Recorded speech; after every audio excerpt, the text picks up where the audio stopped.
We'll be starting shortly. We're gonna see if a few more people log on. And so once a few more people log on, we'll go ahead and get started.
Is just one of your first going to Ego Leader workshops?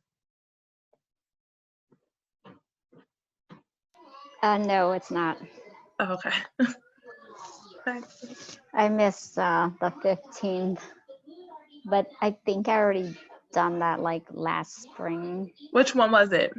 The power, oppression, and privilege. Privilege? Okay. Yeah. Yeah, that was offered last year. So yeah, definitely double check. I don't know if you've interacted with Marquise. She can definitely let you know if you've done that one before. Yeah.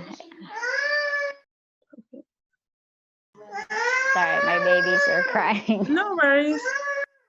We'll give it about 2 more minutes and then we'll go ahead and get started.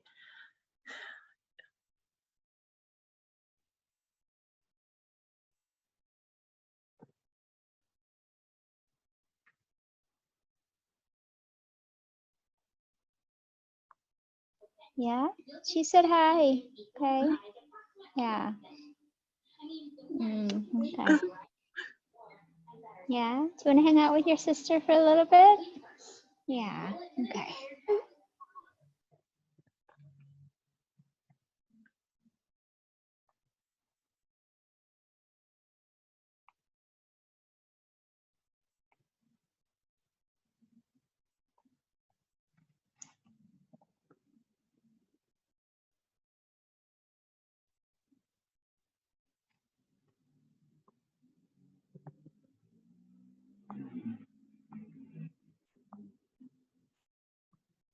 Hello, hi.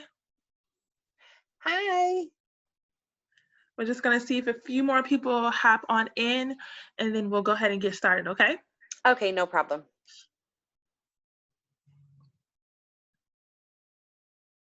Will you need our student ID numbers to record attendance, or do you want us to put it in the chat, or how is You can, I was gonna ask people to put it in the chat. Okay, perfect. Thank But you. if you guys want to start doing that, I'm going to reiterate it a little bit later. But if you guys want to start putting your name and your ID number in the chat, you can definitely do so now.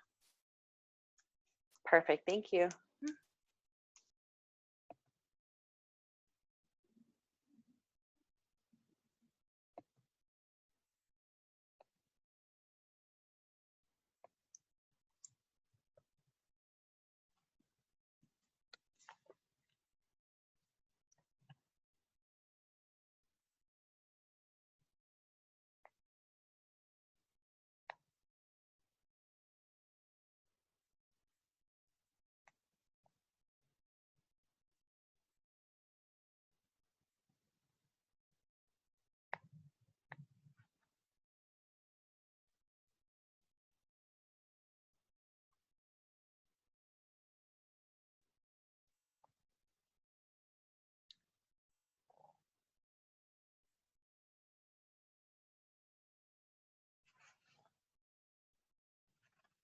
I know some people usually get off work around 5, so we'll just give them maybe a minute or two just to get on, hop on in.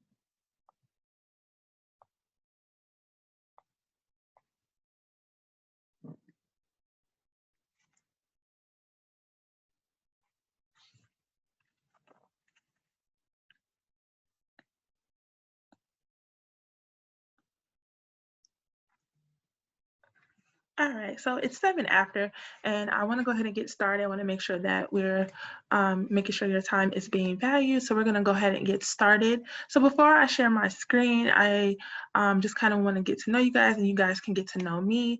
I'm pretty sure you guys haven't pretty much seen me facilitate. I pretty much facilitate some of the financial Go to Eagle Leader workshop. So this is probably either your first or your second Go to Eagle Leader workshop centered around the financial pieces. So my name is Hannah Wilson. I am the Assistant Director of Student Engagement here at National Louis University. So I handle a lot of the onboarding experiences, centered around transfer students, first year students, Kindle, pretty much all of the populations. Those are the students that I make sure that we welcome to the NOU family. And I also am in charge of all of the first year initiatives for our first year students as well as our transfer students. So I'm going to go ahead and let you guys introduce yourselves. You can just tell me your name and then also just let me know what program you are in. Hey, hi, my name is Maribel Vilches, and I am doing the Masters in Human Resource Management and Development. Awesome, thank you. Hi, I'm Kate, and I'm an undergraduate majoring in childhood education. Perfect, thank you. So I'm gonna go ahead and share my screen. The presentation today is very interactive. So if at any time you're not able to actually verbalize your comments or your answers, feel free to utilize the chat. But I would love for us it's just the three of us, so I would love for us to kind of, dive a little deep, kind of build some community and really have an open dialogue, open conversation about today's topic. So I'm gonna go ahead and share my screen.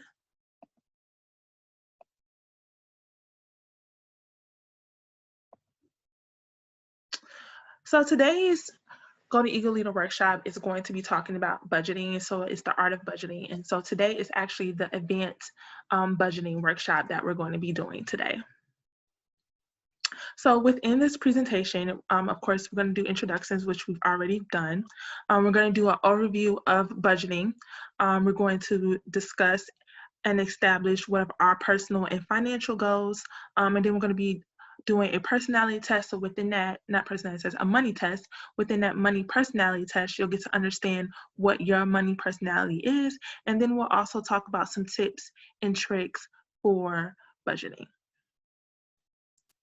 So before we get started, I just kind of want to know, what are your thoughts about budgeting? So what comes to mind when you hear the word budget or when you hear the word budgeting? Saving. Okay, saving, okay. I was going to say that as well, savings. Okay. All right, saving. Do you guys budget, or what are some of the money habits or tips and tricks that you guys use in order to budget? I don't really handle my family's finance. It's mostly my husband.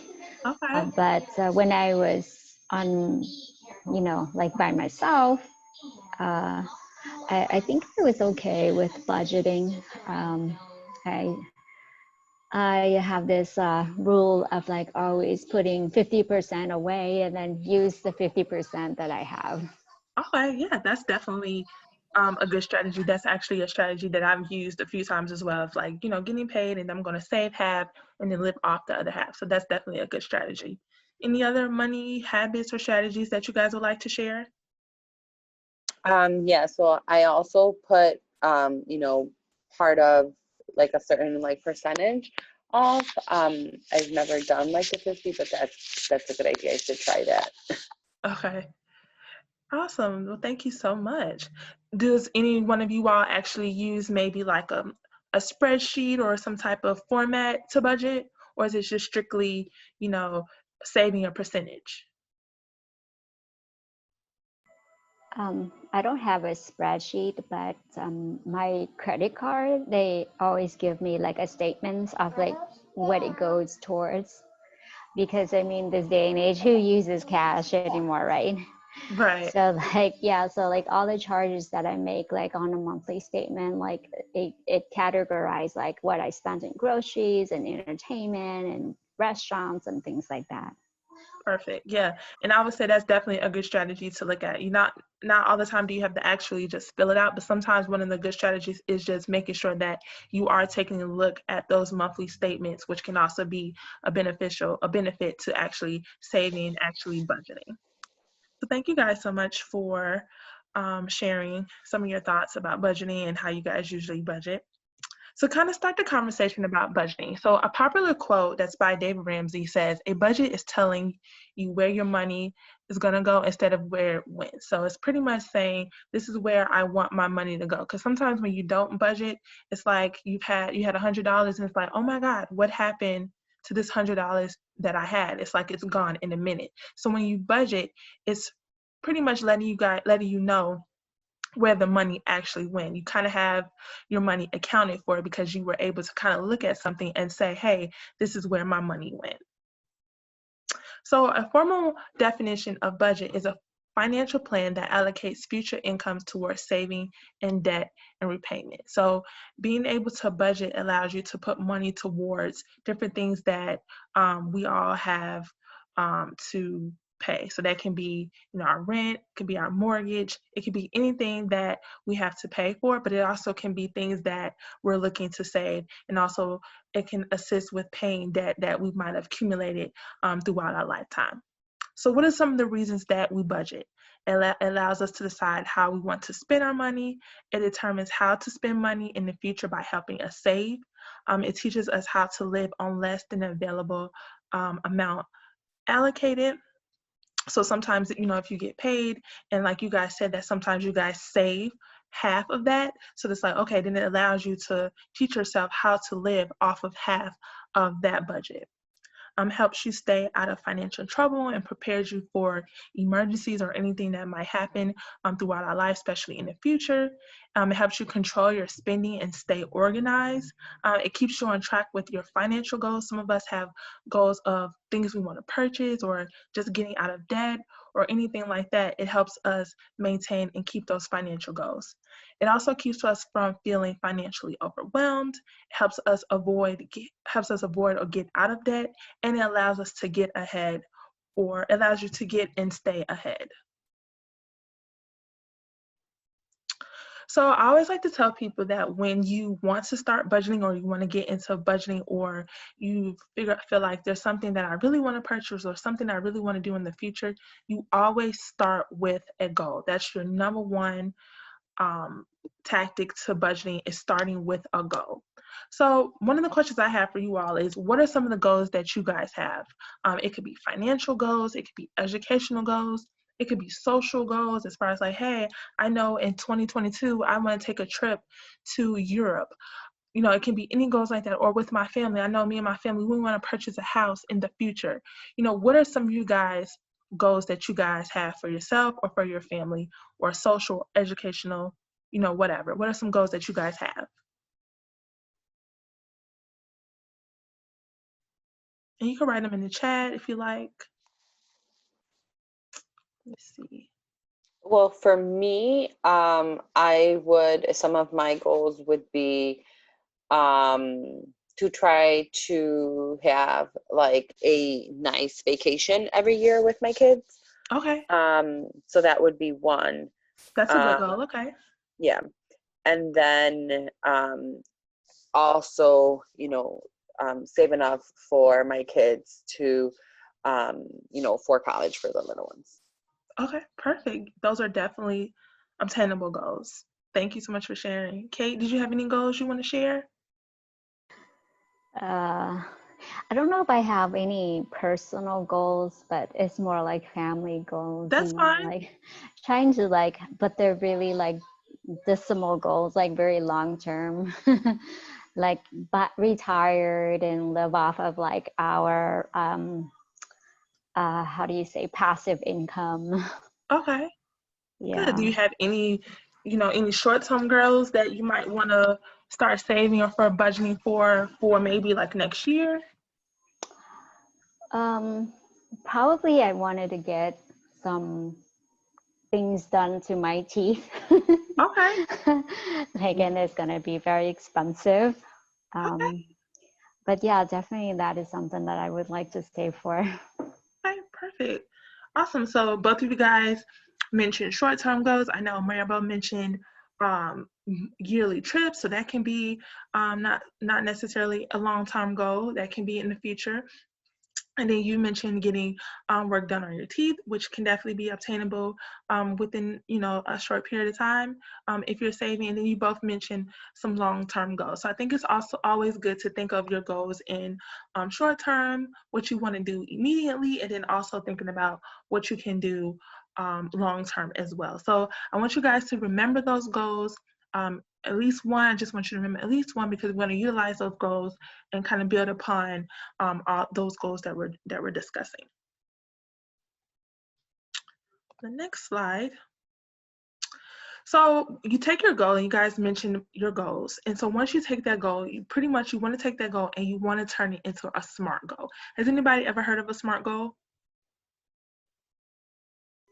Nope. Okay, perfect.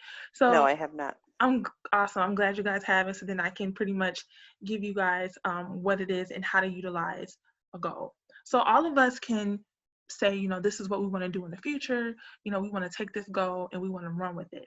But when you turn it into a SMART goal, it pretty much helps you organize that goal so that you're thinking of realistic ways that we can make it happen. We're making it specific, like, okay, this is the amount of money that I want to save, why I want to save it, and how I'm going to save it. So you always want to turn a goal into a SMART goal, because it pretty much breaks down that goal and helps you obtain the goal. So number one, you want to make sure it's realistic. Both of you all mentioned very, very realistic goals that we know can definitely be obtainable. So that's the number one thing. You want to make sure they are realistic. The thing says a student working part-time is not likely to be able to afford a new car every couple of years. So that student might be able to get a car, but it might not be realistic for that person to get a car every couple of years. So the first thing we want to think about is, hey, thinking of a goal that can be realistic, okay? Then we want to be specific. We want to say, okay, we've done our research. We know how much it's going to cost. Let's put an amount on that. I'll say, okay, I want to go on vacation. I want to take my kids to Disney World. It's going to cost, $3,000 to take my kids to Disney World. Okay, I want to be specific that I know that I need to raise $3,000 to go to Disney World. I want to get my teeth done. I know I need $3,000. I want to make sure that I'm saving $3,000 for X, Y, and Z. And then you want to have a time frame, okay? And so what that means is, I know I want to get my today. Right now we are in November. I know I want to take my kids to Disney World maybe next Christmas. So Christmas of 2021. So that means I have about a year to raise this $3,000. So we're putting that in the frame of like, okay, I have a year to raise this $3,000 to go to Disney World. And then you want to start the action. So I want to start automatically depositing savings accounts with monthly withdrawals from my checking account. So then you want to look, at your income, look at what's coming in, look at what's coming out, and be realistic of how much can I actually save per month, or every 2 weeks if I want to pay by getting paid every 2 weeks. So it's like, hey, I know that I want to save $3,000. I'm going to try to save $100 per paycheck every month, so that by Christmas of next year, I will have $3,000 to take my kids to Disney World. Does that make sense? Of course, yes. Okay, makes sense. Is that something you guys think that you guys could, utilize, not necessarily even for just financial goals, but it can even be for just goals you have in your personal life, outside of financial planning. SMART goals can be used for college, thinking about goals for your future as far as, like right now, you're getting a bachelor's degree. So, you might think, okay, I want to think of a SMART goal that's going to help me obtain my master's degree. Or Maribel, I know you're getting your master's, so you might want to think of a SMART goal that might help you obtain your doctorate degree. So SMART goals is something that doesn't necessarily have to just be utilized with financial planning, but it's something that they can actually be utilized in other areas of your life as well. Any thoughts on the idea or the concept of SMART goals? No, it's perfect. Awesome. Thank you. All right. So our next, okay, here we go. So our next slide just dives a little bit deeper and just showing you how SMART goals work. And so if you look at on the left side, you see their specific goals, and it can be short-term, like I said, short-term, immediate, and long-term. So just thinking about different areas of your life. So say like, once I graduate, I want to make sure I have a security deposit for apartment. I know that's going to cost $700. I want to try to make sure that I obtain that $700 in 7 months. And I want to obtain that by saving $100 a month, which is $25. $25 weekly. And then it talks about how you're going to actually save that money. Okay. All right, so you see the same concept for studying abroad. You see the same concept for paying off student loans. So student loans can be $29,000. You want to make sure that you're trying to accumulate that money within 10 years.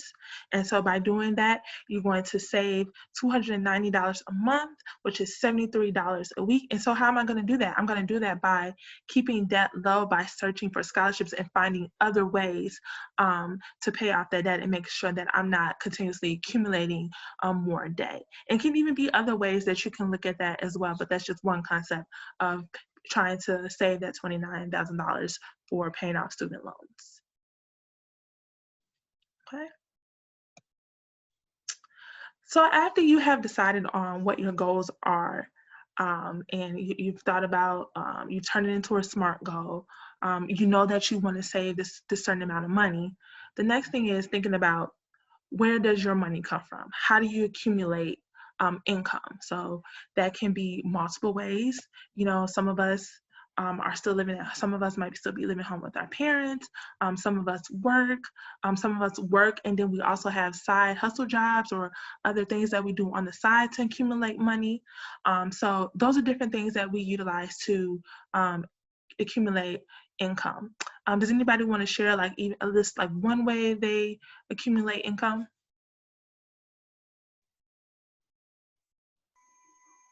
Part-time jobs. Okay, part-time jobs. Okay, thanks, Kate. Anybody else? I know some people might sell stuff like on the side. Like I know a lot of times people to get additional income, they'll sell stuff like, I don't know, Mary Kay or like Herbalife products and stuff like that, just to get like that additional source of income.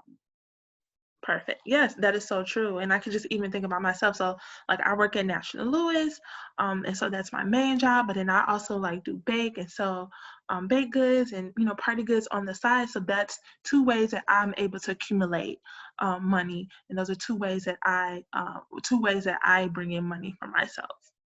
Okay. So yeah, thank you so much for sharing. Anybody else wanted to share? I know a lot of times right now there's a lot of people that are also just like selling stuff online Mm-hmm. to different marketplaces, and I know some people, especially during like this pandemic, have been accumulating some income doing that. Yes, definitely. That is so true. So true.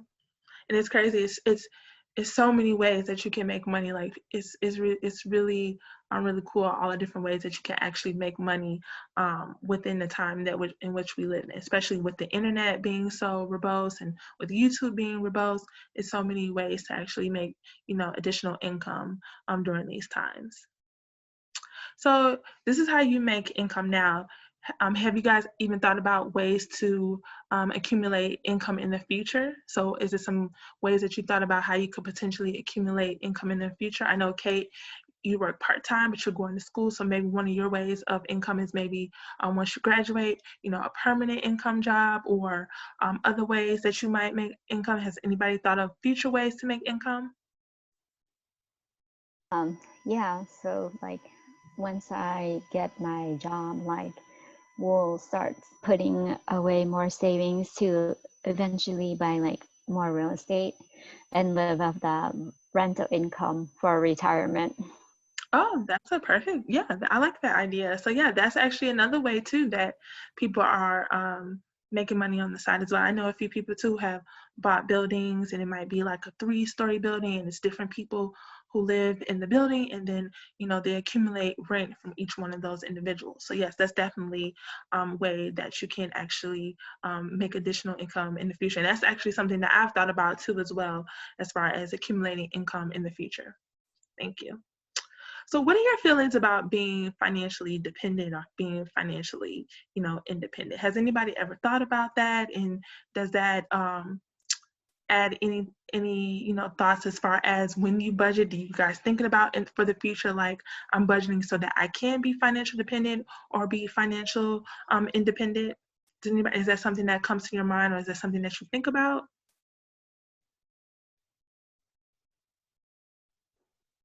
Any thoughts? No, not really. I mean, like, I really don't know how I feel about this because personally, like, right now, I'm like dependent on my husband from his income. But like, I like my goal is to become independent, which is when I'm making my own money. But we're still gonna like, you know, put it in a pool and like work towards our future goal Yeah, for and like that's, retirement and kids. yeah, Yeah. and that's totally fine. Because like you mentioned before, you know, when you married, even though you know have you might have your personal money, you guys live together as a whole. So no matter what, you still guys are still depending on each other. So I wouldn't look at it as totally being independent on him. You guys are just dependent on each other. Let's see. I think I have something in the chat. Oh, no worries. No worries. Definitely join in the conversation, Stephanie.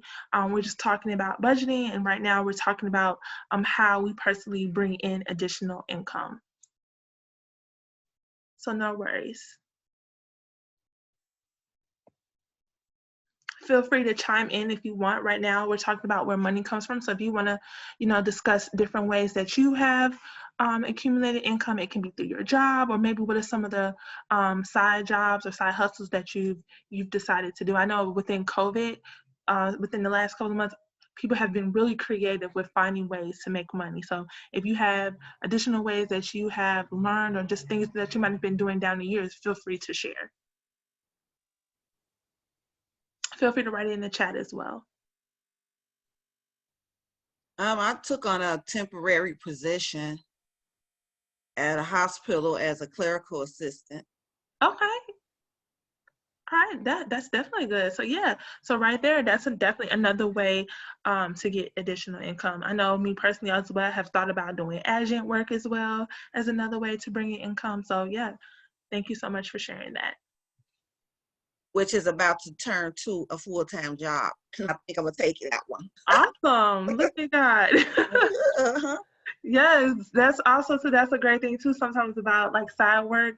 You know, sometimes that might be your only income, but you know, if you do that job and you do it well, it can always turn into, you know, a more permanent position. Yes. So congratulations. Thank you. Welcome.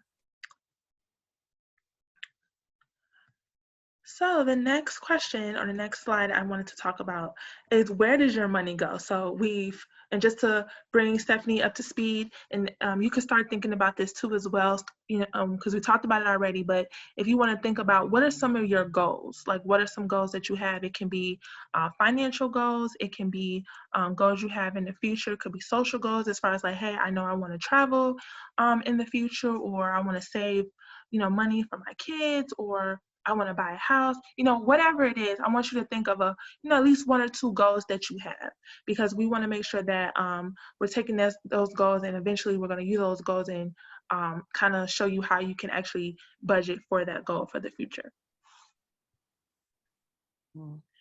Well, my goals is finally, after so many years, I finally joined the family of World Ventures. So I can travel.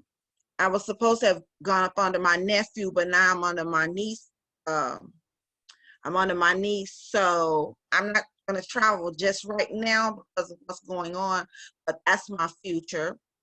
Also in the process of purchasing my first home, as well as my truck, as well as my business. I'm doing all this in the pandemic that the Lord has birthing out. So I've already established reestablishing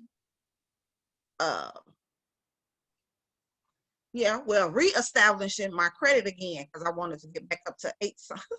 Okay. So it's on its way.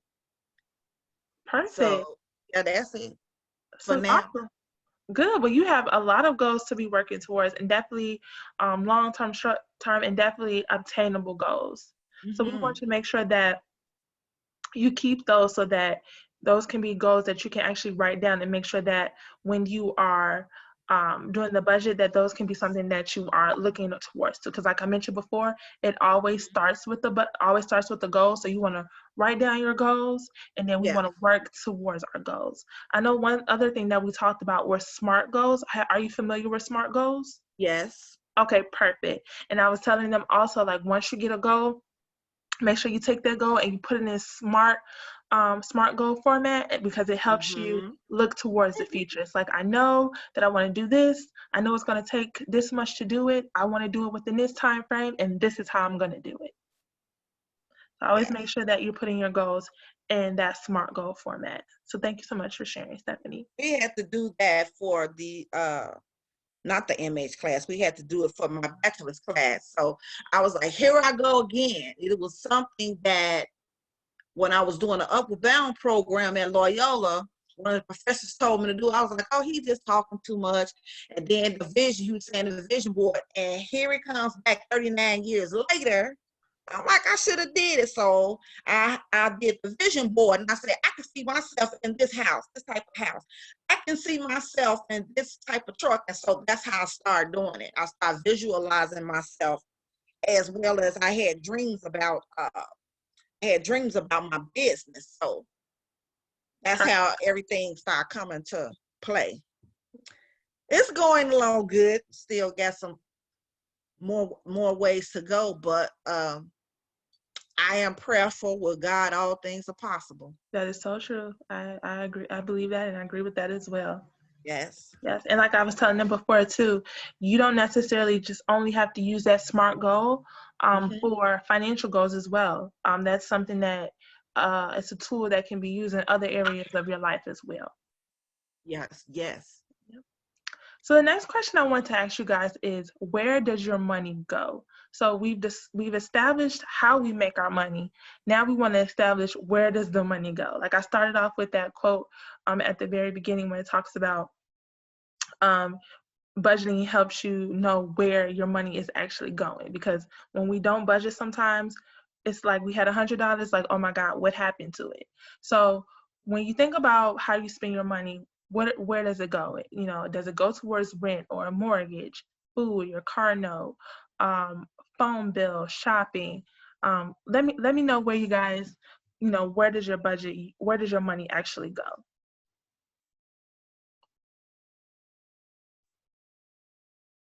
Anybody want to take a stab on that? Gosh, like everything you just mentioned right there. That's everybody, right? Right. Yes, That's pretty much that's Life. true. all of the above. All I the put above.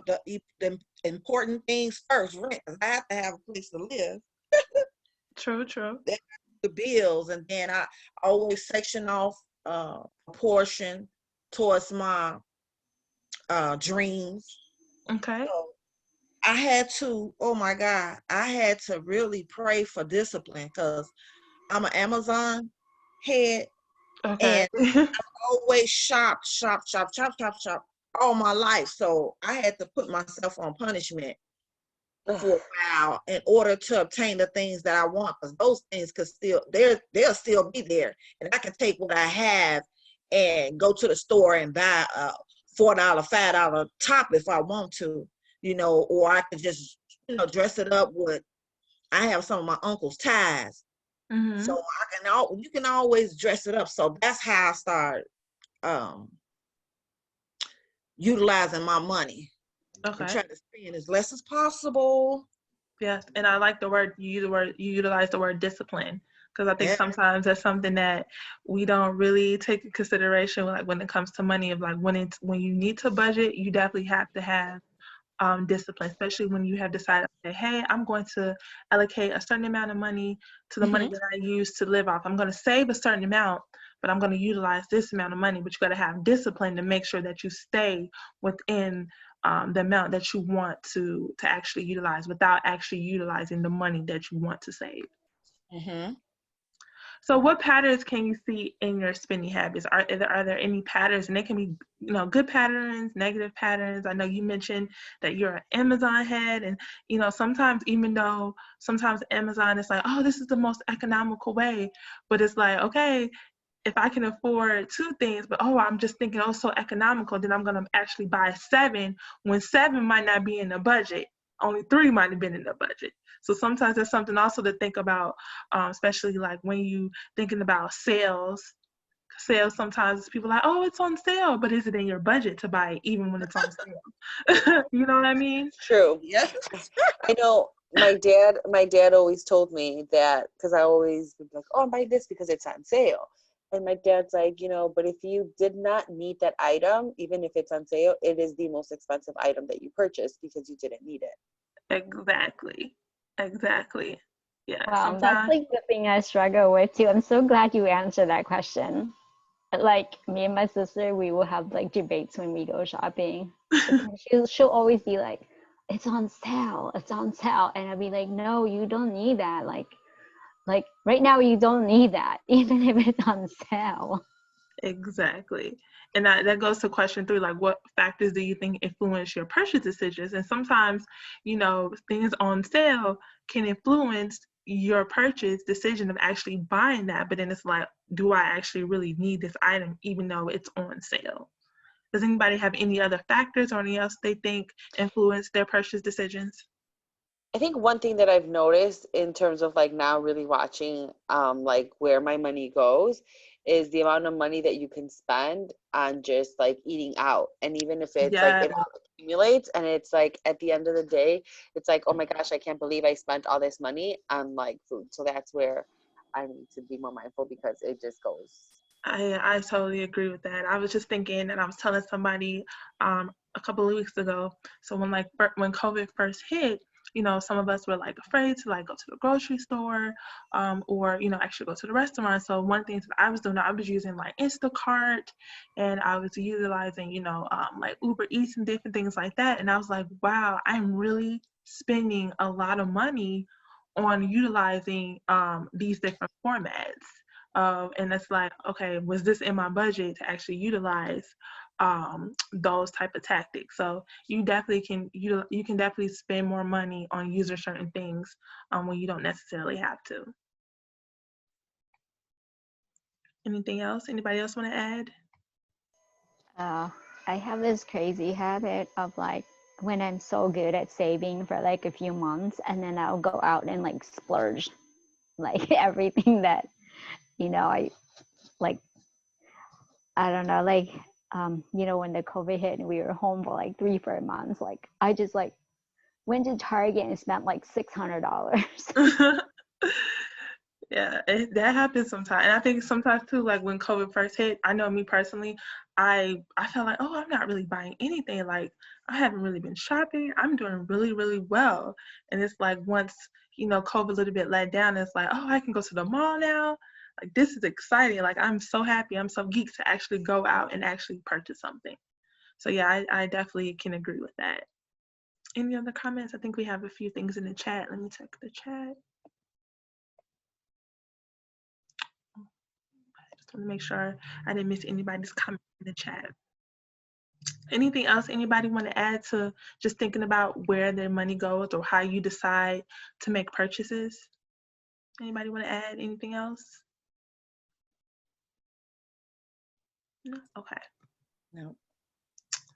So the next thing that I wanted to mention, and this also goes back to what we were just talking about. I think also another thing that we have to think about when we're trying to budget is identifying our needs and identifying our wants. So we all know what wants are.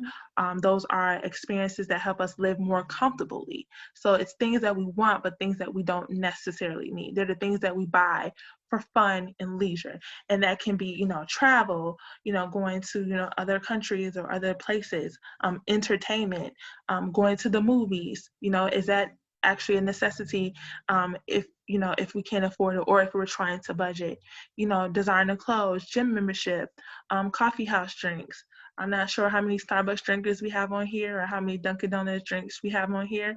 But if you go to Starbucks and Dunkin' Donuts every day, that $5 add up. That $5 add up. That's 5 times 5. So that's $25 on Starbucks drinks in 1 week.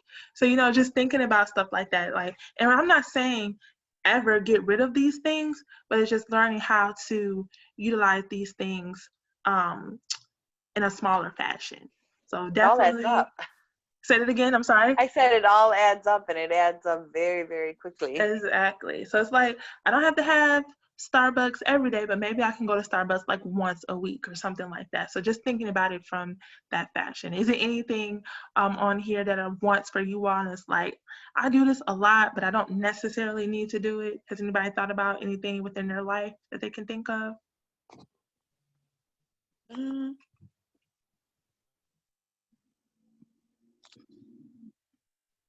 I know I'm an advocate. I go to Starbucks quite often.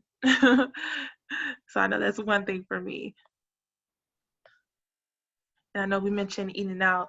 I've learned too, like, I don't have to eat out every day when it comes to lunch. Let me take the time to actually make my lunch sometimes because, again, buying lunch every day does add up.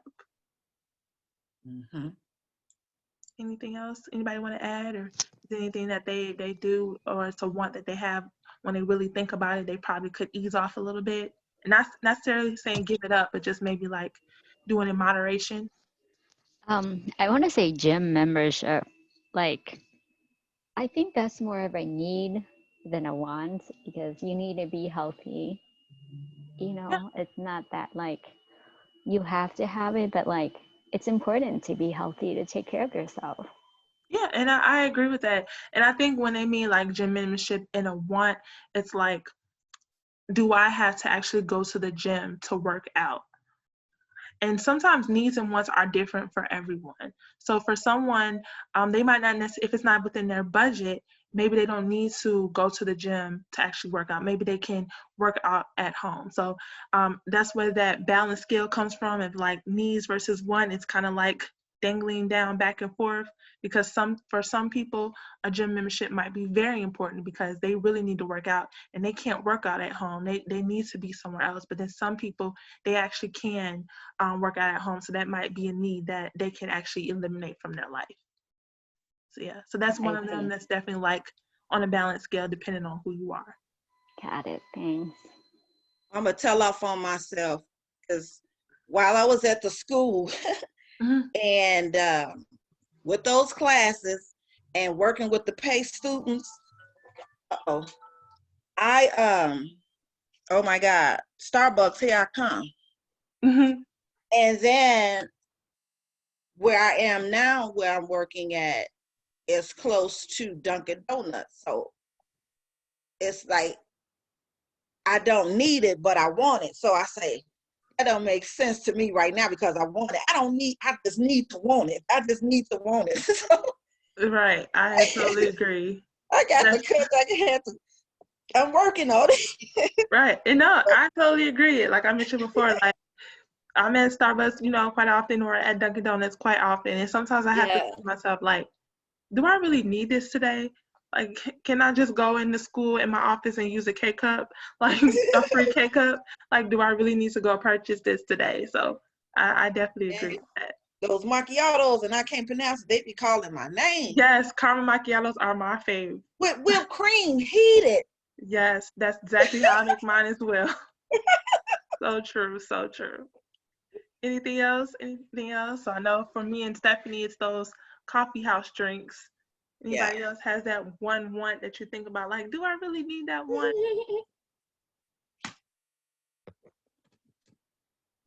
All right. So once we identify our wants, we know what the wants are. So then after that, we look at the needs. So these are the financial needs, are the expenses that are essential for you to be able to live and work. They're the recurring expenses that are likely to eat up a large chunk of your paycheck. So this is your housing, which can be your mortgage, your rent, transportation, your car notes. That can also be like if you don't have a car, but you got to buy that monthly bus pass for CTA, which I think is like $100 and some. So you got to make sure you put that in your budget because that's essential for you. Insurance, that can be car insurance as well as life insurance or medical insurance. Gas, electricity, food. Clothing is also on that scale of wants versus needs because clothing is essential. You need clothing to go outside, but it's also like, okay, but do I have to wear designer clothes or do I have to wear expensive clothes? So clothes can actually be on the needs and the want side. Mm-hmm. Is there anything else on here that are needs for you? Because like I mentioned, needs and wants are different for everybody. So is there anything on here that's a need or a need that's not on here that's a need in your life? For me, it would be tuition. Okay, tuition. Okay. Yeah, and I agree. I agree with that too. Like tuition, that can definitely be a need because we got to pay our tuition to make sure that we get the education we need to get ahead of ourselves for the future. So yeah, that can definitely be a need for some people in their life. I agree with that. And then you want to pay the tuition when you can so that we can try to eliminate future debt as well. Yes, like college tuition for our kids. Yes.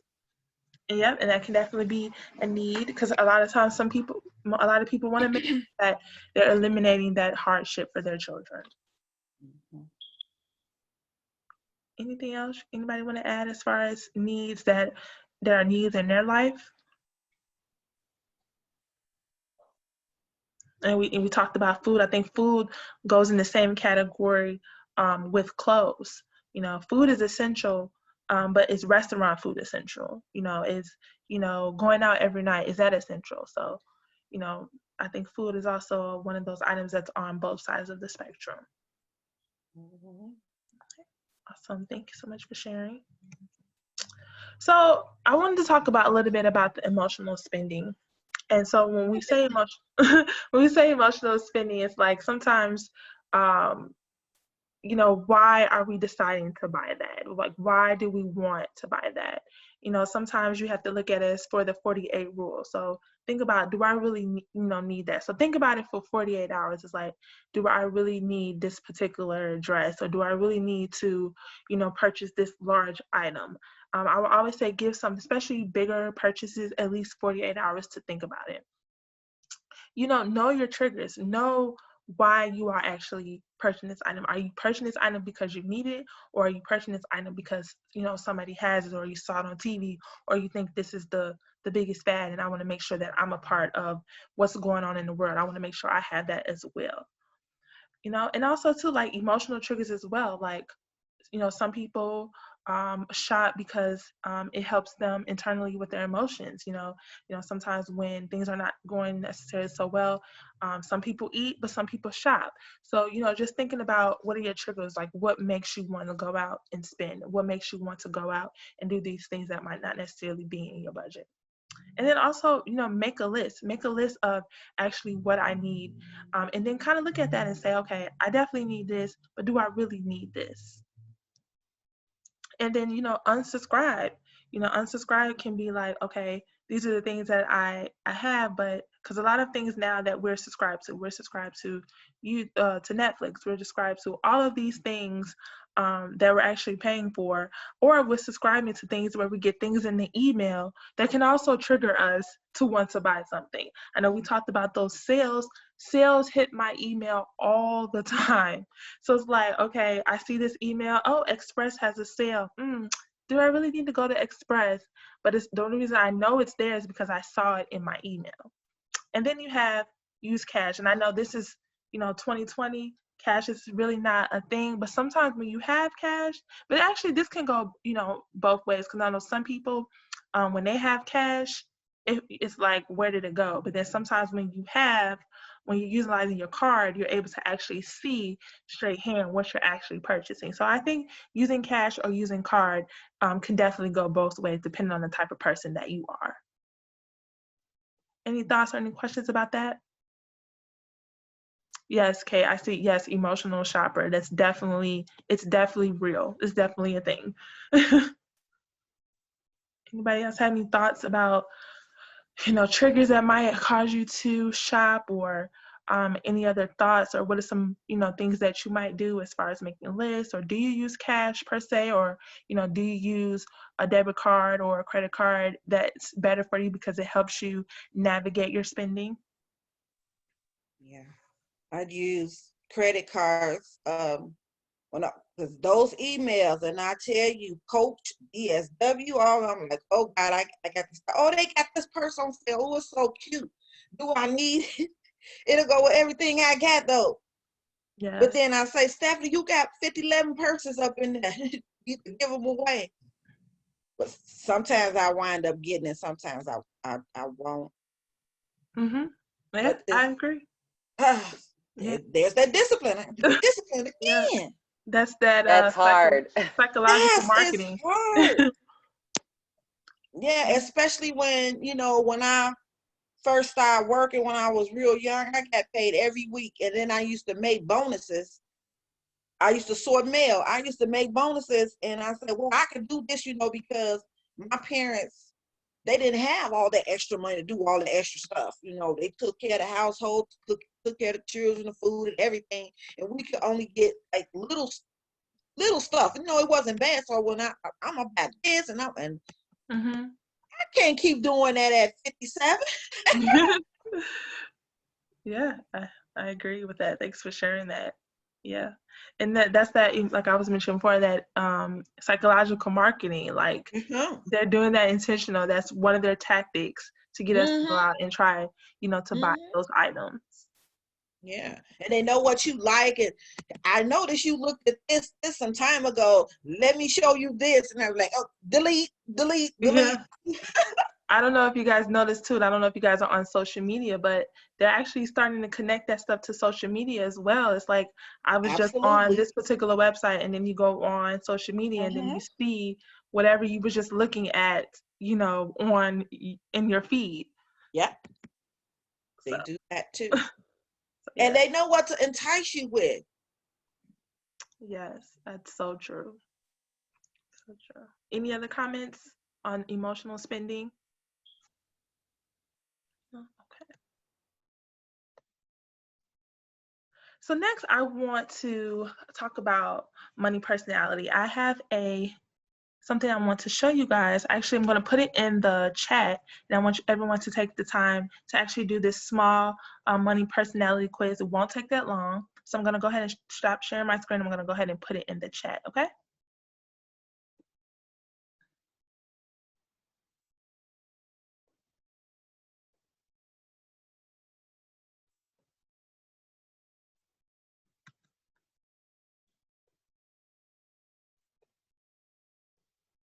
Okay. So that's the quiz. I want everyone to take the time to do the quiz. It shouldn't take that long. And once you do the quiz, I want everyone to let me know, and we're going to discuss the different options of what everyone's personality money personality is. Has everybody been able to access the quiz?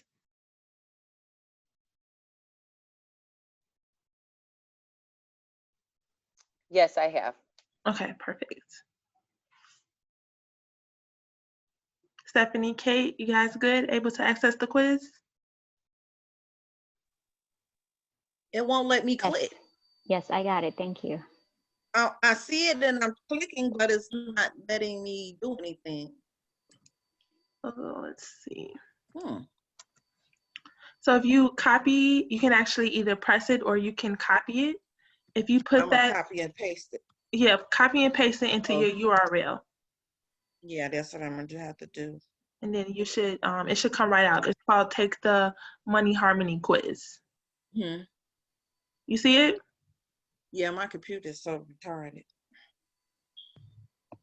It's spinning. Now what is going on? Okay. Let me try to see it now. Okay, let me know if you have any issues.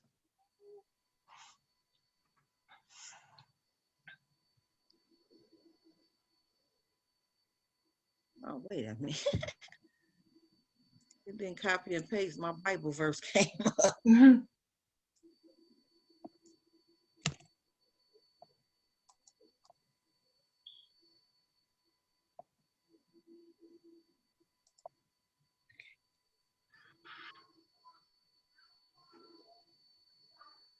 And when you finish, just let me know when you finish.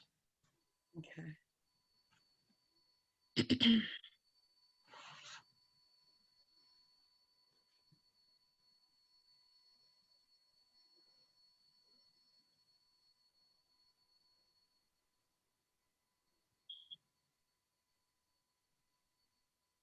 Excuse me.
Stephanie, were you able to pull it up? I'm doing it now. Okay, perfect. Yeah.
Anybody finished yet?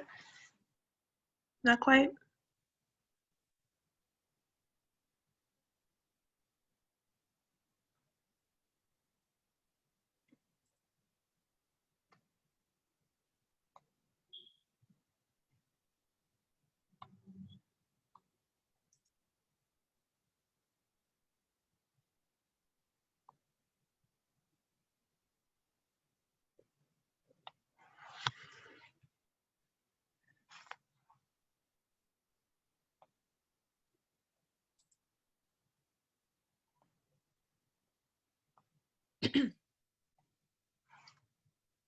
Think about it.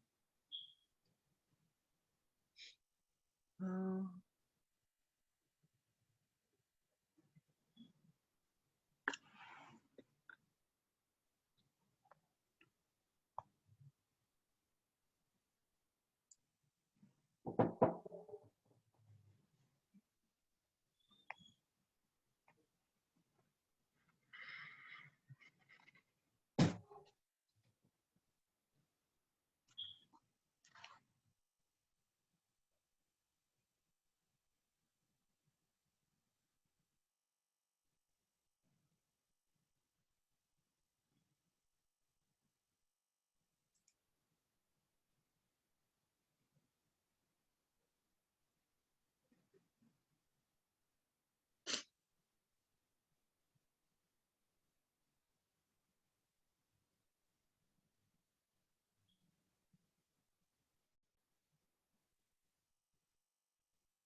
okay.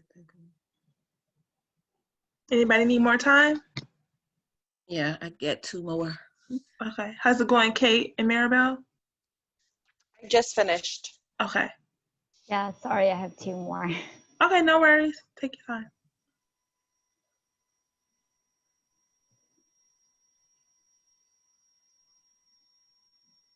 Not surprised by my results though.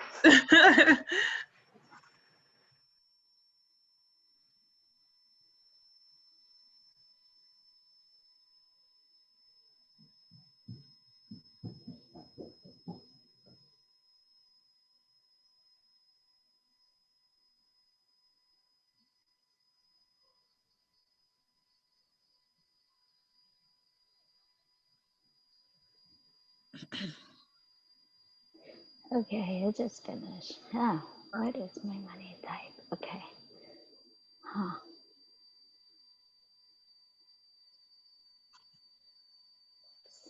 What is a mazer? A miser? What? Yeah, a macer. A mazer? What is Yeah. that? So if you scroll down, it should kind of give you, I'm going to go ahead and go through each one of them just so that everyone else can know Mm-hmm. what each one is. But if you go down a little bit, it should give you some content on what Okay. one of what your particular one is.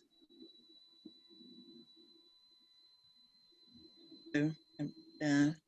You finished, Stephanie? Uh-huh. Okay. So see, we're all finished. And so I'll just let you guys know too, when I did mine was a macer as well. Oh, I'm supposed to click on what is my money type. Okay. So yeah, so everyone should have gotten a money type. Does everybody have a money type? Oh, Lord. Everybody has one? Okay, so I'm gonna go ahead and go through each one so that we all know what to expect of all of the other money types. And then after that, we'll dive a little bit deeper and just discuss as a group the different money types and how they resonate with each one of us individually. Mm-hmm. So the first one, which is a Macer, which is the one that me and Kate has, this is the one that you're the most happiest when you have large amounts of money at your disposal to spend, to save, or to invest. If you're not actually spending, saving, or investing, you might feel empty or not fully alive. You tend to equate money with self-worth and power, so a lack of money may lead to feeling failure or even depressed.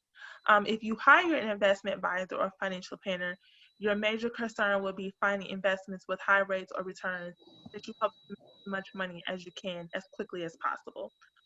You enjoy making your own financial decisions, so it may be quite difficult for you to give up control to money professionals. However, you did tend to worry, do tend to worry, so you may actually want to welcome the opportunity to assign some of the details concerning your money to somebody else who is a trustworthy financial advisor.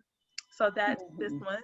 So amazers ones who typically like to keep their money and make sure they're saving and investing in it. So, and I'll dive a little bit in later as far as how I feel towards it and how it connects with me. So the next one is a hoarder. So this person likes to save money. You like to prioritize your financial goals. You probably have a budget and may enjoy the process of making a budget and reviewing it, periodically. You most likely have a hard time spending money on yourself or your loved ones for luxury items or even for practical gifts. These purchases will seem frivolous to you, so you don't really like to spend money at all. You might very well view spending money on entertainment and vacations and even on clothes as large unnecessary expenses. So you pretty much just want to save, and don't necessarily want to spend money on anything. If you think about investing your money, you tend to be concerned with not liquidating, but with future security, especially during retirement. You are extreme hoarder. If you are an extreme hoarder, you may want to keep the money so close to you that you avoid putting it even in conservative investments such as money market bonds or mutual funds. And I believe I took some of the content and kind of summarized it, but they even said that sometimes extreme money hoarders don't even like to put their money in the bank. They like to keep it on them and like to make sure that they can have access and get to it whenever they can. So that's definitely an extreme case. And then Mhm. we have a avoider. This, Me, go ahead. I'm sorry. they said I'm a hoarder, but I'm not a money hoarder. I'm a clothes and other things hoarder. Okay, we're gonna dive a little bit into kind of talking about it individually and how it resonates Mhm. with us in a second. But I just want to make sure that everybody knows what the different ones are. So the Mhm. next one was a avoider. So this person probably has a hard time balancing their checkbook, paying their bills properly, doing they do their taxes at the last minute. They avoid budgeting or keeping any type of financial records. You won't know how much money they have. They don't know how much they owe. They don't know how much they spent. They just don't keep track of anything. They avoid investing, even if they have some, but because it seems too much trouble, they don't even really want to deal with money at all. You may feel complete or overwhelmed when faced with the task of your money life, and if you are extreme a money boarder, you may even feel kind of money anxiety or paralyzed when faced with money tasks that resembles a feeling associated with math anxiety. So you pretty much don't like to deal with money, savings, balancing, etc. You just don't like dealing with it at all, no matter what. Then you have a money monk. So you just pretty much think money is dirty, it's evil, it's the root of all evil. You don't want to deal with it. You identify with people of modest means rather than those who have tons of wealth. You feel like if you have a lot of money, you're a sellout, and you don't want to associate yourself with greed. You don't want to seem selfish or lose sight of what's the purpose in life, and you really feel like the purpose of life is not having money, but you want to associate yourself with positive human, political, or social ideals. You want to make sure you really deal with your values. You would probably avoid investing in your money, and if you do decide to invest, you want to invest your money more in ways to contribute to a greater cause. So this can be donating your money to different societies or different or contributing to different things that could help with cancer research or different things like that. And I believe this is the last one, which is a spender. So you enjoy using your money to buy yourself items, for your immediate pleasure. You enjoy buying your friends and loved ones gifts. You have a hard time saving money and prioritizing the things you like for your life. You have a hard time saving for future oriented purchase, and you just have a hard time saving for your future financial goals. And you might spend most of all your money you earn, and it might even be in debt. But I think it's really important, and that's why I put at the bottom in parentheses. It's really important to realize that some people who are in debt might not necessarily be a spender, but they simply might not just make enough to meet their basic needs. So I just want to make sure I put that in there so that people know that just because you're in debt does not necessarily mean that you are a spender. But if you are a spender, 10 times out of 10, you are in debt because you are spending more than you actually make. So now that we all have what our money personality is, what are your thoughts? So if you guys want to share, your money personality type, and what are your thoughts about that? Does it resonate with you? Is that what you thought it would be? Are you shocked? I'm shocked. Okay. And Like I said, you said you were a money hoarder, right? yeah, that's what it said. I'm Okay. a money hoarder. I'm not a money hoarder. Okay. So you Hoard. said you I hoard clothes. I still have clothes and socks that I've had 20 years ago. okay. So you're not necessarily one of them individuals that just like save, save, save, save, save, save. Not really. Okay. So you don't. Until this season. Okay. So you don't feel like your personality type resonates with you.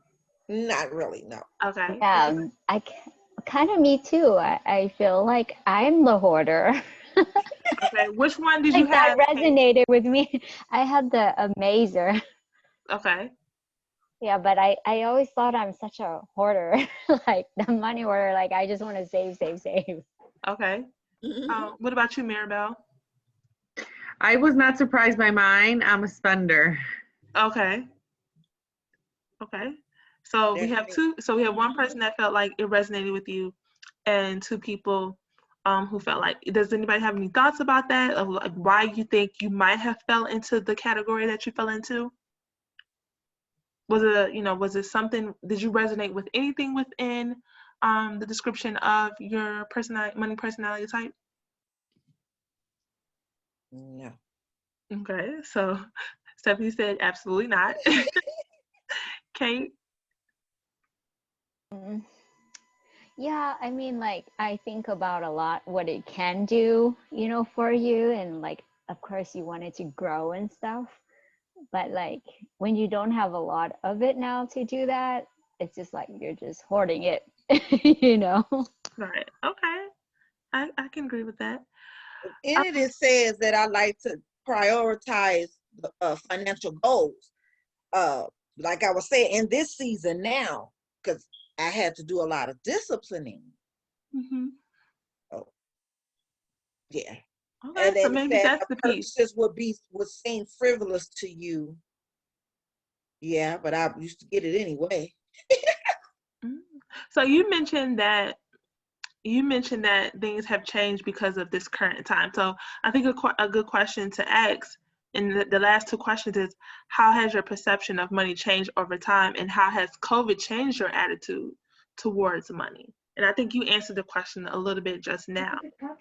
Yeah, COVID didn't really change my attitude. Okay.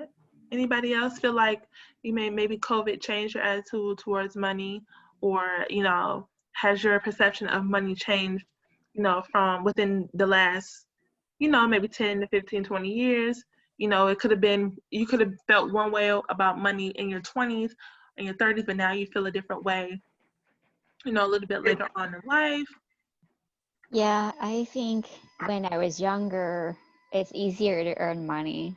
I think now it's harder with like everything that's going on, with the economy, like just businesses closing and things like that.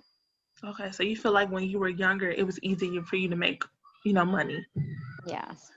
Okay. Anybody else? It was easier for me to make and spend money because I didn't have any responsibilities. But see, now I'm a mother and grandmother, so it's like not only do I have to look out for myself, but sometimes, Grandma, I need it. Grandma, can I? And I try to make that happen for them as well. So I have these little leeches that I have to take care of instead of myself. So. Okay. So money changed for you because now I'm not just by myself now. Now I have to make sure that I have funding for me, my kids, and my grandkids. Yes, and that's the purpose of the business. Okay. To have something substantial for my children and grandchildren when I'm older and when I'm gone. Okay. And Perfect. leave a legacy. For me, what changes just really the importance and like Stephanie said, the importance of being like disciplined with money. And really, I think for me, like this COVID is like, what I thought were needs that are really wants and like stuff that I can really do without, and how much more you can really save if you really, do stick to it. I think for me before it was easier just to be like, oh, whatever, like I'll just spend it, Mm-hmm. versus like now, like some things that, happened during like COVID is that being stuck at home, I had to just, finish some projects on some home remodeling that I had put off, and I was like, oh, I just can't afford it. And it's like now, because I'm not doing like all this extra spending, like, oh wow, look, I was able to get this done. So just spending my money more wisely on stuff, um where, instead of going and, because I couldn't go and do like all this like additional shopping, then, it just went into like my remodeling. So I think just being a little bit more disciplined, and really sticking to. I actually, during the COVID, that's when I'm more like, okay, like even though I knew like, yes, I need to budget and yes, I need to do this, but really like sticking to it and really seeing like the importance and like, damn, like I should have done this like a long time ago. Okay, good. Thanks for sharing. Anybody else have any thoughts about the money personality quiz? Anything as far as like what resonated with you, or just the overall concept about money, how it's changed? Any thoughts just about money period, budgeting period in this time? I think too, as the years go by, like the inflation keeps on getting higher. Like, before you can buy a house for like, 200,000-300,000. Now it's like 5,000, like $500,000 and up. So it's like it gets harder to make money, and it costs us more for just things. Yeah. So it's like you're just constantly battling this uphill climb of like, you're getting to your goal. Okay. Good. Thanks for sharing. Has anybody like over time has the things that you buy, the things that might have been like a necessity or a want, have those changed over the years?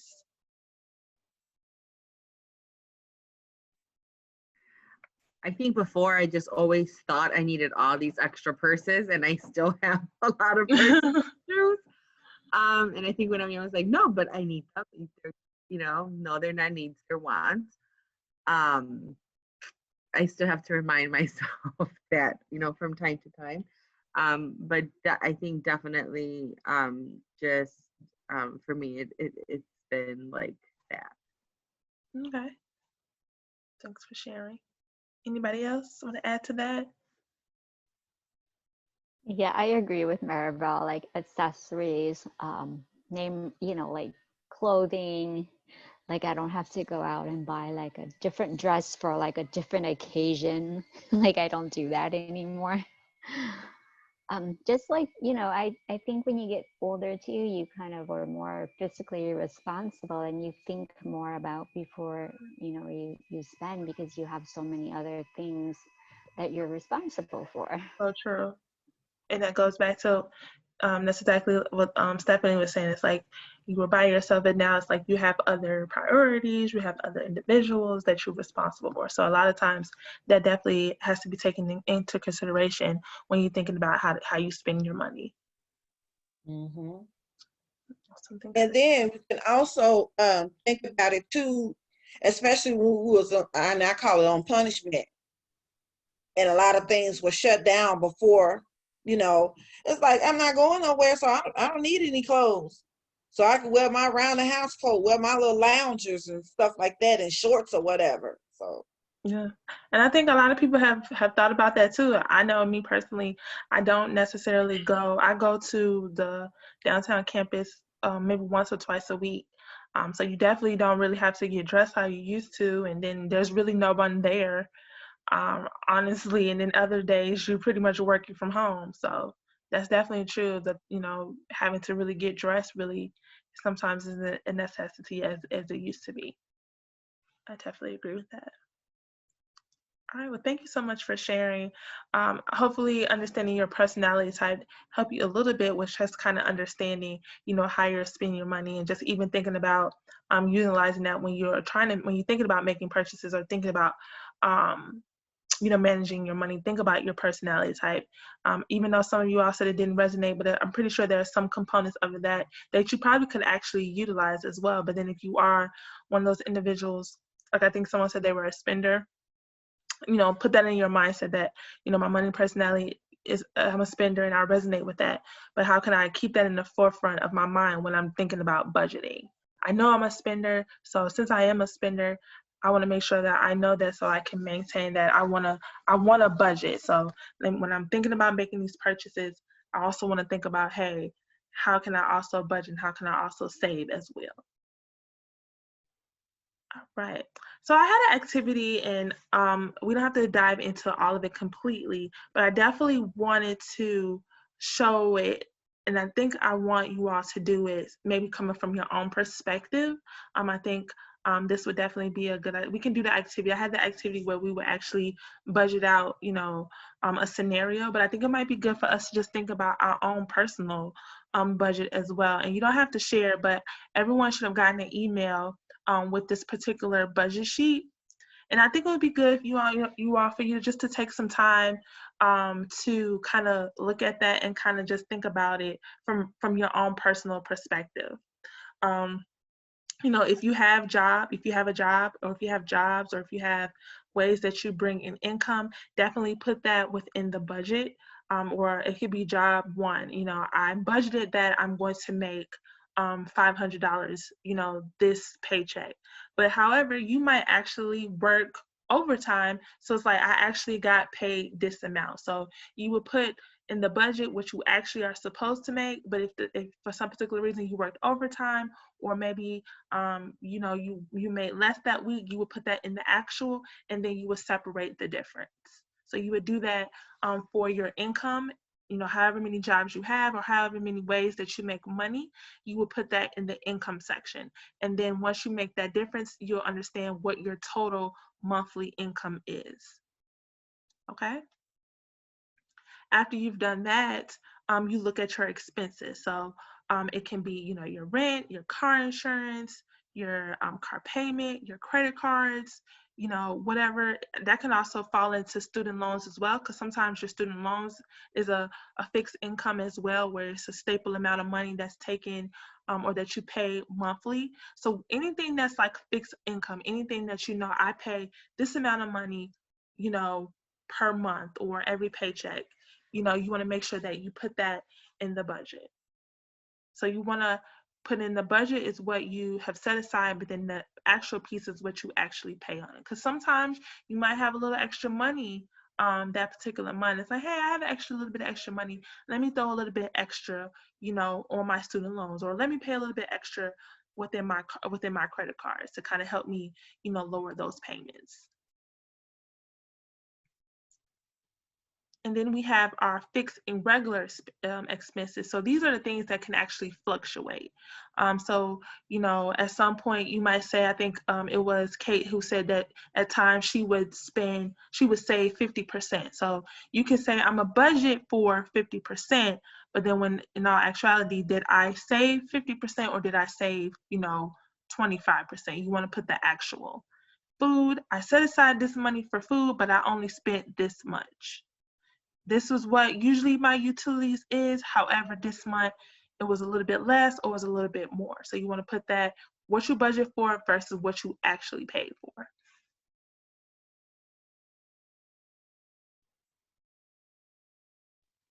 And then we have transportation, bus fare, gas and oil, because sometimes, and in all actuality, you don't always have, an oil change, but usually there's gas. So, how much do you budget for gas? So it's like I budgeted for gas, but however, this month I needed gas and an oil change. So that's the actual price.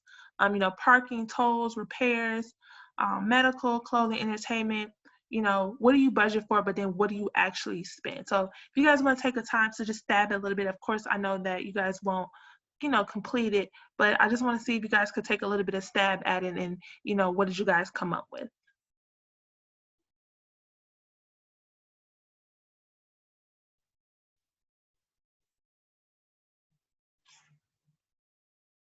And if there are certain things on here that does not resonate with you, you can either put 0 in that box, or if there's something that resonates with you that's not on there, definitely add that to the list. Because for some of you all, you might have to put childcare on here. That could be something that you have to put on there. And I could see that as being a fix, because childcare will be something that you have to pay that same amount every month. So if childcare is something that, you know, is part of something that you have to pay every month, definitely put that on there. Tuition for your children, that could be something that you have to pay, you know, monthly.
How's everybody doing?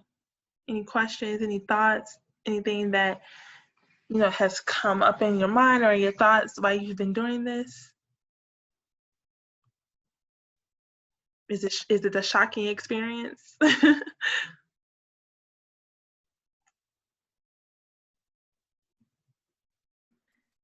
is definitely a shocking experience. Yes, when you itemize everything, it's just like so much.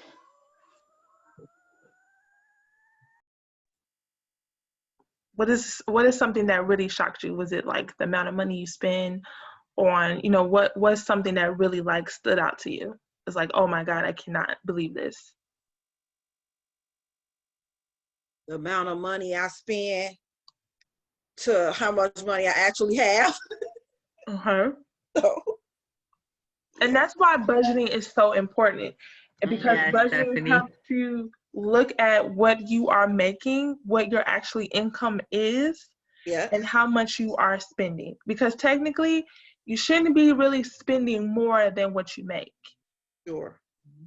So if you're spending more than what you make, you need to go back and look at your expenses and say, okay, what do I need to cut out? And some things, of course, there are some things you can't cut out. You can't cut out your mortgage or your rent, you know, things like that. But are there things within, like, you know, entertainment or personal items, or, you know, different things like that, or clothing, or instead of me, you know, driving every day and paying that garage parking, should I just get on, you know, should I get on the bus? Or, you know, instead of Ubering, should I try to take the train? You know, different things like that. Is it different ways that you can cut out, so that you can start saving in certain areas of your life? Mm-hmm. Any other thoughts? Then Anything else? the personal items where, because I did this way back in high school, because we do the same thing. We did the same thing where personal items, try not to spend so much on it. I shop at Dollar Tree whenever I can. Their items to me, some of their items to me work just as well as the name brand. And It does sometimes it they for are me. name brand. And sometimes they are name brand, and you can get it for $1, and I'm paying $10 for this. Oh no! So yeah, I do a lot of home economics. Okay. My family always told me, girl, you can take $25 go to the store, you come back with 5 or 6 bags. Okay. Anybody else? Kate, Maribel, anything else you want to add to that? Just your thoughts of looking at your budget.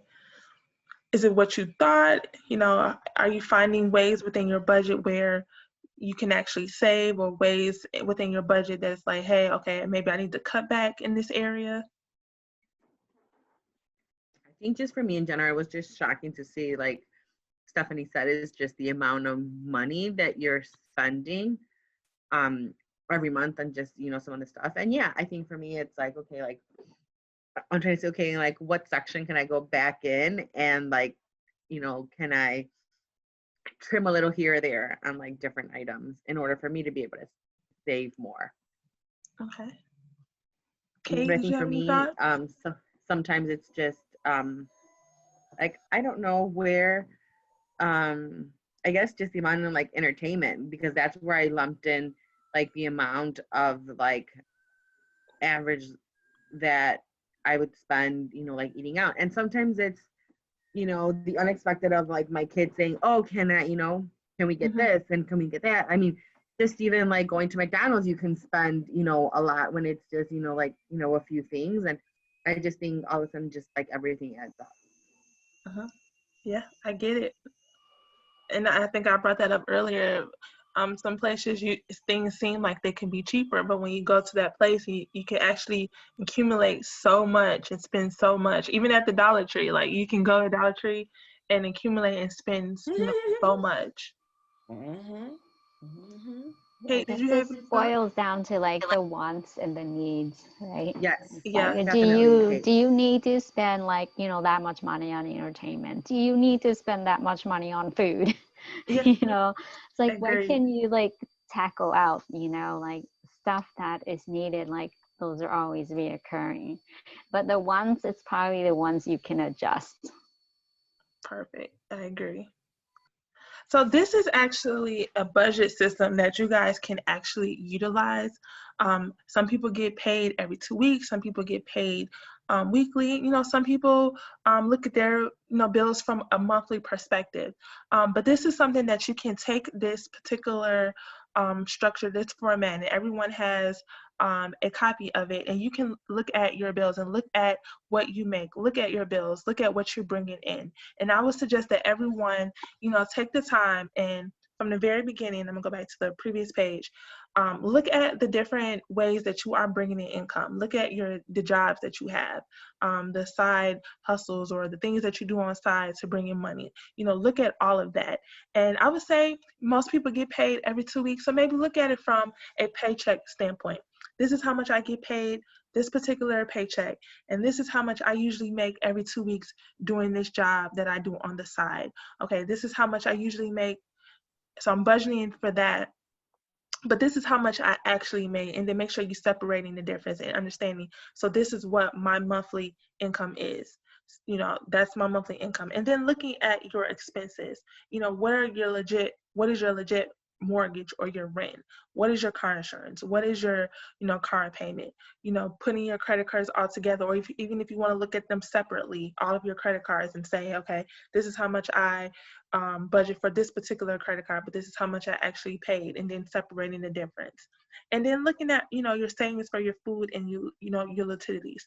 Say within yourself, okay, I'm going to save X, Y, and Z. Sometimes things happen, so you might not be able to actually save the amount that you want, but we can put in our forefront of our mind that, okay, we want to say that we're going to save this amount of money, and this is what we're going to strive for. Sometimes food, you have to look at food and say, okay, I have a family. I want to budget for this amount of food. And sometimes budgeting for food can be, hey, I need to make sure I'm checking out the sales in the paper. I'm making sure that I'm planning ahead and buying food ahead of time so that I'm saving, but also making sure that I have the food needed for my household. So budgeting for it and also working towards your budget. And then even your utilities, set aside in your utilities and making sure that we're budgeting, but what are we actually paying for, and making sure we're subtracting the difference. And then also transportation, expenses. I would say, take some time within, when you have some time, to look at your budget from a paycheck standpoint. Every 2 weeks or however you get paid, look at it from that standpoint and actually take the time to fill out this particular budget. Okay. Like I said, this format is very useful. It's very helpful. I've done it before. It's very helpful, and it gives you insight to what you're spending, what I have, and what I'm spending. And sometimes when you look, like, we all had that aha moment. All of us just had that aha moment, like, oh my God, like we're actually spending this amount of money in these certain areas. So sometimes when you visually see it, and when you finally see it, it's like, okay, it's time to kind of make some changes. Where can I actually make some changes? Yeah, I just had a moment like that right now. And I'm just thinking, like, okay, what you make, like, it's really not what you make, because you have to like deduct that from the fixed expenses. And Yes. then when you get that total, it's like, okay, then that's when you divide that, okay, like you want to save half or whatever. From that, it's like not from your whole paycheck. It's subtract from whatever that's fixed, I like agree. rent and like utilities and phone and car. Exactly. And also too, I think another thing to consideration, I'm not sure if some of you guys get like bonuses and get overtime pay and different things like that. And this just is a quick tip that I've always been told, like, when you get paid like those bonuses and tips, unless you really have to, you should always save those and don't try to live off of that, because that might not always be the case. You might not, that's not actually the amount of money that you make on a regular. Those are bonuses. So you never know when bonuses might stop or when bonuses might not be as much as you think. So if you can, always try to live within the amount that's is going to be allocated to you, and not necessarily like bonuses and overtime pay, because overtime pay can change, bonuses can change, and so you don't want to have that mindset of this is how much I actually get paid, when at times it can actually drastically change. So it's something to think about. Yeah. And for some of the personal items and households, and some even for clothing, when I had my first child, I used to bulk shop. Mm-hmm. I need to get back into it. So I would get a bunch of stuff and put it in totes. So whereas I got a lot, so I can set aside some money for some extra things, then I would save it. Now they call it couponing. Mm-hmm. So, and it actually saved me a lot of money. Thanks for sharing. So yeah, definitely buying in bulk can definitely save money. Couponing can definitely save money. I know people who've gotten, laundry detergent, all those type of things. It's like $1 because they've couponed. Yeah. Mm-hmm. And sometimes too, like saving, no matter how we want to put it, it requires work. Saving requires work. Budgeting requires work. So couponing, that requires a little effort. Saving requires a little effort. Doing this worksheet requires a little effort, but in the long run, you're going to reap the benefits in the long run if you just take a little bit of time to just sit down and budget and just think about how you can save money, and then actually take those tactics to actually save the money. You'll definitely reap the benefits. If it's Maribel, going on those yearly vacations, or if it's Kate, it's, getting that teeth work that you mentioned, or if it's Stephanie, if it's making sure your kids are good and starting that business, you're going to reap the benefit in the long run. Mm-hmm. Any other thoughts or questions about budgeting? I have this theory that, like, I sometimes tell my sister. I probably shouldn't say this out loud, but like, this is just how I feel about like money and finance. And it's something like, okay, if like I didn't spend money today, that means I saved today. Yeah. That's just my Yeah, theory. you can look at it like that. You definitely can look at it like that. If you didn't spend money today, you saved for today. Yeah, you can definitely that's definitely one way that you can actually look at it. Any other thoughts? Does anybody think this would be helpful? Does anybody think they would actually utilize this format at some point? Yeah. Awesome. Yeah, I think this was super helpful to use, and then just to like put it all in perspective. And I'm a visual person, so this definitely is super helpful. Awesome. Thank you.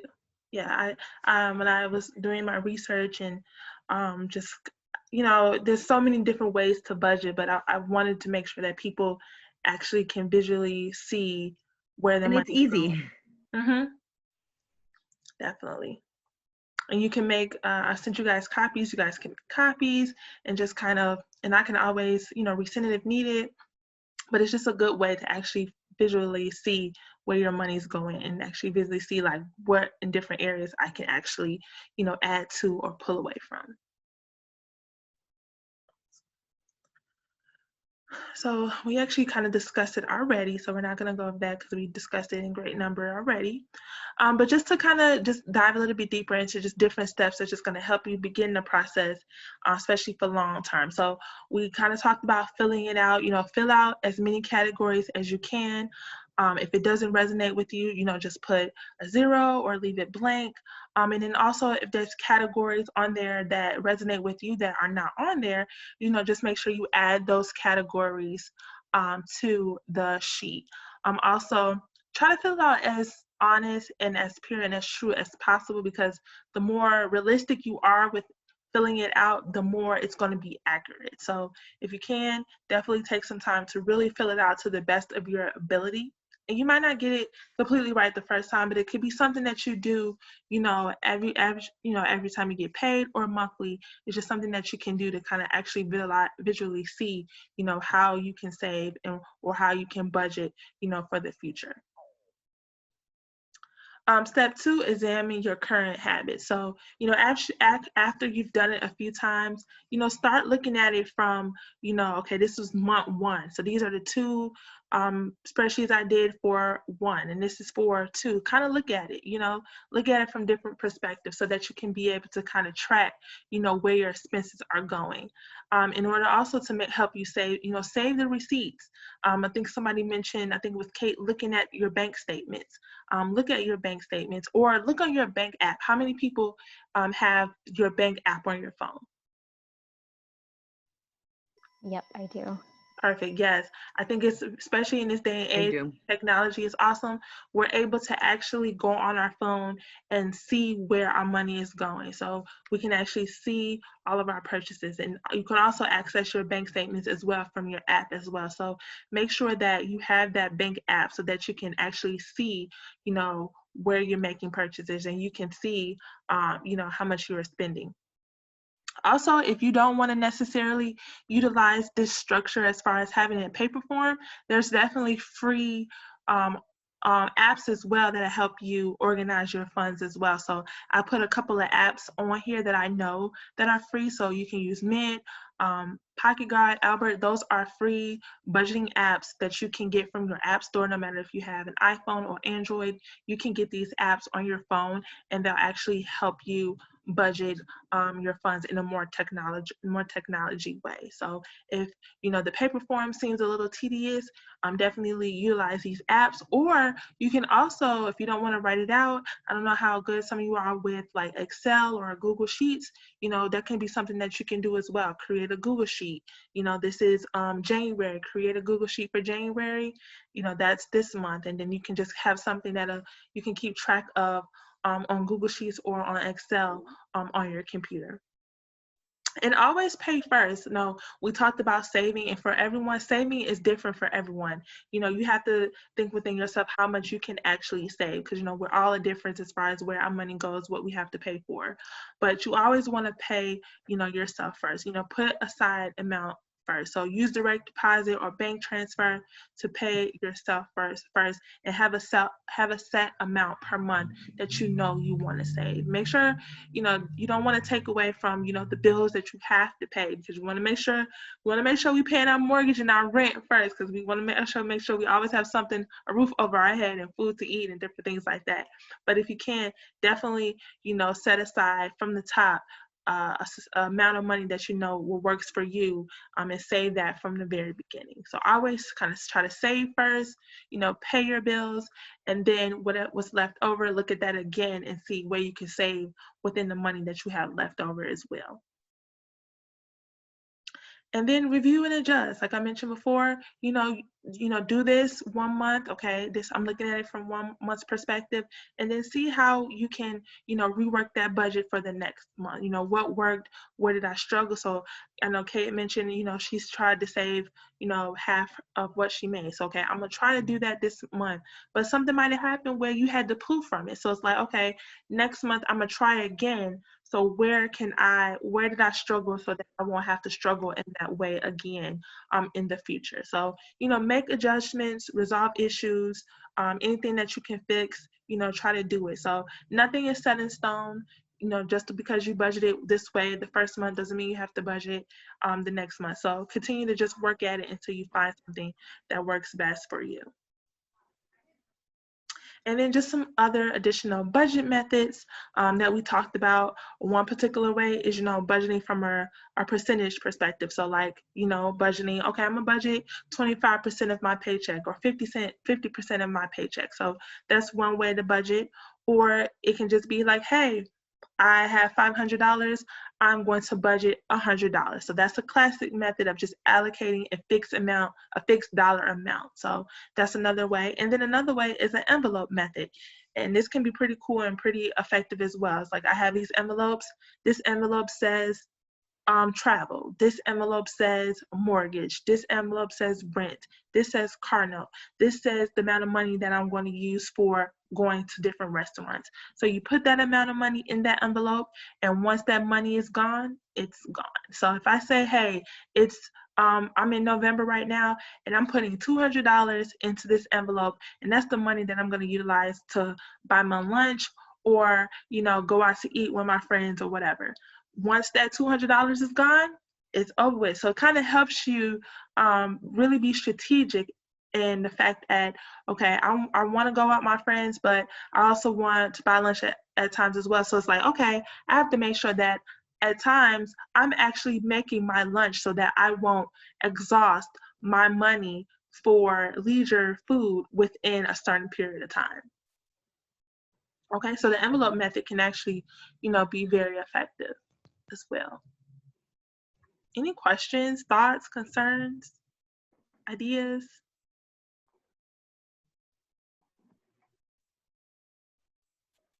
No?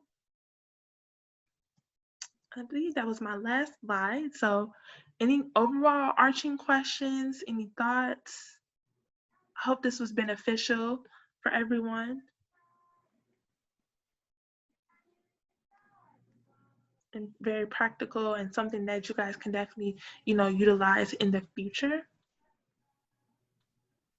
Yeah, it was real good. It was really good, and it gave me another perspective again on cutting back on a lot of stuff still Yes, that I definitely. don't need. Good. This was super Yeah. helpful. So, Hannah, I have a question. Yes. Sorry, just on the SMART, what does the R stands for? I can go back. Realistic. Yeah. Realistic. Okay. Can you put the survey in the chat, or Yeah. how do we access the survey? So I'll do both. So first you can actually go to your phone. If you Oh, pull up never mind. I just did it with my phone. okay.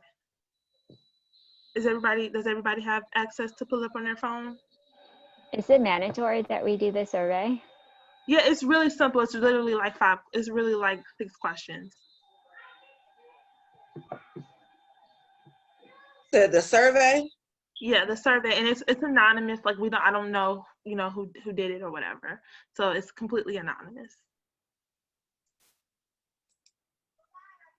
And it's just pretty much, it just helps us think about how we can better our Golden Eagle Leaders Program for the future. You can give us some feedback. We want to just make sure, like, you know, you comprehended, you know, the information, you know, it's really straightforward. Okay, that's for like smartphones. I don't have a smartphone. Okay, I can actually put it. So I know Maribel was able to pull it up. Kate, were you able to pull it up? Yes, I got it. Thank you. I can pull it up in an email. So if you take your phone and you go to photo, you can actually pull up, you can just put your phone up towards the QR code and it'll come right up. But I'm also going to go ahead and put it in the chat as well. So They say put it on your phone and do what? okay, so if you go to your phone Uh-huh. and you press the camera, Uh-huh. okay, put the camera up to the QR code. Mm-hmm. Okay, does it say, do you see anything? Nope. Is anything coming up? You might have to Nope. pull back a little bit.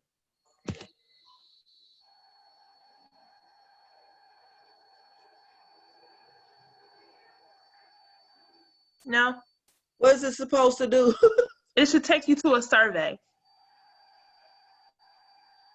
No worries. So I'm going to stop sharing my screen and I'm Okay. going to actually put the, I'm actually going to put the link in the chat, okay? Okay. 1 second.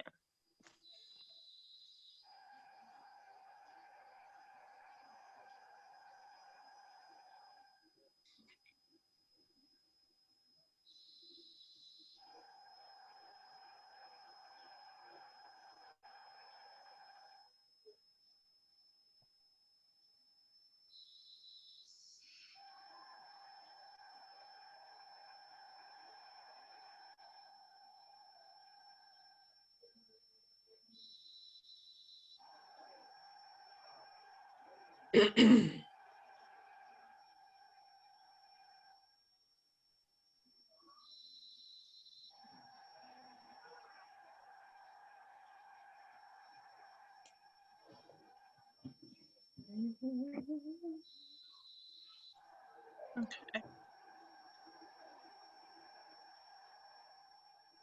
Okay.